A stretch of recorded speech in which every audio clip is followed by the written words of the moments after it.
Frenchman René was a superstar tennis player. In 1926 and 1927, he was ranked number 1 in the world, and during this tennis career, he won 7 Grand Slam championship tournaments. But he found the attire associated with the sport restrictive, as they were called consisted of a white, a long-sleeved button-down shirt, long pants, and a tie. It was a lot of clothing to wear when racing to the net to make an overhead shot. Lacoste was seeking a shirt that was more accommodating to movement.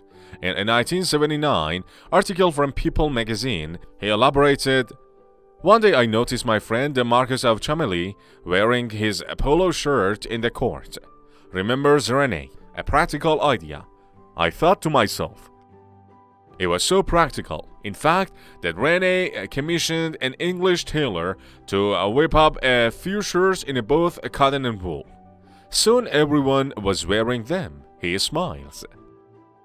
One school of thought attributes the shirt's invention to meeting the needs of British polo players in India in 19th century. The style was emulated in the US by John Brooks, a grandson of the founder of Brooks Brothers. After he saw polo players wearing the shirts in England in the late 80s, hence, the reason we'll still call it a polo shirt today. It was also referred to as a tennis shirt. Piqué knit cotton, short-sleeved, on a stretched collar, a placket opening with buttons at the neck, and a tennis tail to help keep the shirt tucked in. That tail even made an impression on artist poet Joe Brainerd, who in his book Length, I remember when those short-sleeved and knitted shirts with long tails to wear out, with little embroidered alligators on the pockets, were popular. In 1926, Lacoste first sported the shirt when he played in the US. Opened in New York City. Around that same time, Lacoste was dubbed the Crocodile by his fans and the media for reasons that are still speculative today. His athletic boldness, his pointy schnoz, and a bet. As GQ explains, the American press dubbed him the alligator in 27 after he waggered from an alligator skin suitcase with the captain of the French Davis Cup team. When he returned to France, alligator became crocodile, and Lacoste was known forever after the crocodile. Not only did they embrace the nickname, but he went all out and had a logo of the reptile embroidered onto his blazer. It became his personal brand before there was such a thing. Once he retired from tennis in the early 1930s, he started the company La Chemise Lacoste with his pal Andre Geller, president of the largest French knitwear company at the time, to produce and sell crocodile emblazoned shirts. Lacoste tennis shirt made its way to United States in 1952 and was carefully branded as the status symbol of the competent sportsman. An attempt to establish Lacoste in the upper echelons of society. But you're confused, right? Isn't the crocodile logo associated with unsaid? That's where things get complicated. Lacoste wound up in the United States because it had licensed its brand to unsaid, then called unsaid of London, which had been seeking out an upscale product. Unsaid Lacoste, as the brand became known, initially looked like a flop. There weren't many customers in the early 50s for a PC polo shirt, about $8 then, with a small crocodile sewn onto the chest. But Vincent de Paul Drady, who originally licensed the Lacoste name for unsaid, had a brilliant idea. He provided unsaid Lacoste swag to some of his famous buddies, including JFK, President Eisenhower, and Bing Crosby, and from there the shirts caught on and became easy to find in department stores. People were happy to wear them, especially if the rich and famous were already fans. In the 1970s and 80s, sporting an unsaid, as the shirts became known, spanned across generations. Teenagers, and particularly those who wanted to assume a preppy look, embraced the style, even propping the collar to assume the full biff and muffy look.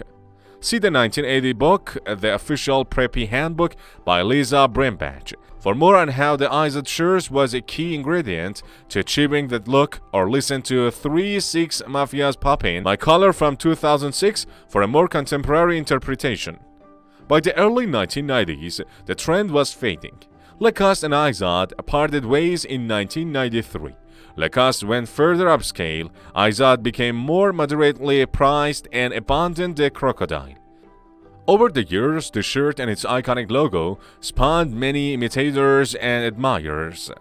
Designers and brands from diverse price points have taken to embroidering animals onto polo shirts. Ponies, Ralph Lauren, Marlins, Tommy Bahama, Eagle, American Eagle, and even the Crocodile itself. The Chinese-based company Crocodile Garments was locked in the legal battle with Lacoste over the rights to the Crocodile for over a decade until in 2003, Crocodile Garments concerned to changing its logo. According to CNN, the settlement stated that Crocodile Garments would have a croc with a tail which rises more or less vertically, and it has a skin which is much more scaly. It also has bigger eyes. Not only was Lacoste, who passed away in 1996, around to see multiple animal emblazoned polo shirts imitators, but he also was privy to the fashion evolution that took place on the course from the whitest of full coverage tennis whites to the shortest of Edie. 1. René Lacoste won 10 Grand Slam tennis tournaments in the 1920s and 30s. He invented the signature polo shirt because he wanted something more comfortable to wear in competitions than the long-sleeved shirts of the time, below. 2. Lacoste didn't just invent the polo shirt.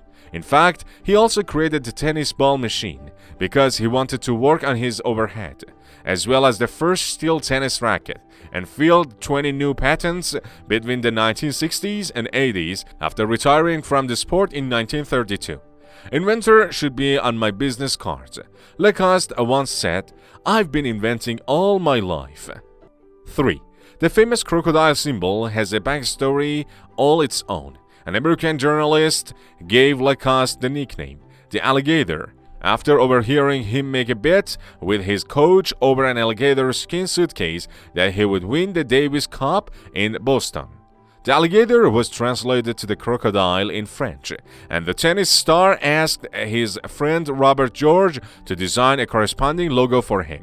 It debuted on his blazer, below. The nickname Lacoste also highlighted my tenacity on the tennis courts, never giving up my prey. 4. René, who died in 1996, took copious handwritten notes on all of his opponents.